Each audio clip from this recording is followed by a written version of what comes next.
I was becoming more involved with being part of the prosthetic design as well. Because Ryan was asking for certain things and wanted a certain look. Not to say that the prosthetic team wasn't doing their own design work, but I think that I was just a little more involved with it at that point. So he was just having, I think, the way things were changing within his company. He was giving me a little more, because I had kind of done all of that stuff for Glee and kind of created a lot of fun looks for him for Glee. I think he was like, I think you should be more involved with the design part of it. So I was very cautious though about getting too involved with, with studios that have been established for a really long time and maybe aren't used to department heads being part of the design process. So I was just cautious about things, but I just took it slowly and went from there. And then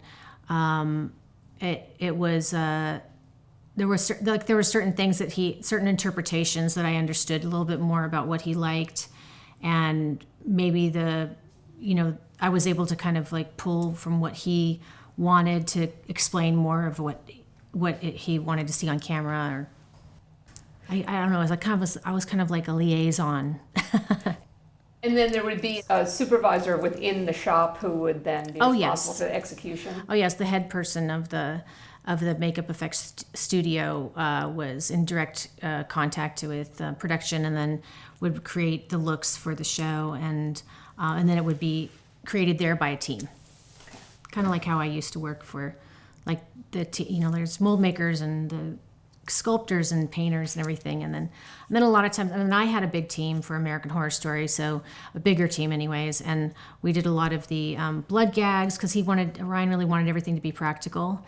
So we did a lot of it with blood rigs, and we all kind of worked together to make that cohesive a thing where we got it down pretty quickly to doing like one takes of blood gags, so we could turn people around quickly, because production doesn't want to wait for that stuff. But of course, our visual effects department, which was Fuse Effects, Jason Piccioni and I worked very close together, figuring things out, because he always wanted to have something practical. Then he could, change it up if he needed to.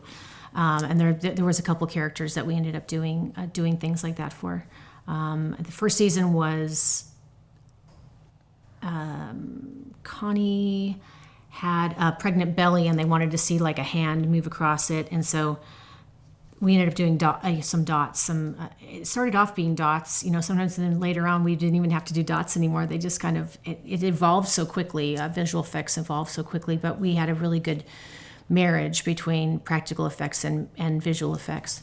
Explain what that means, dots.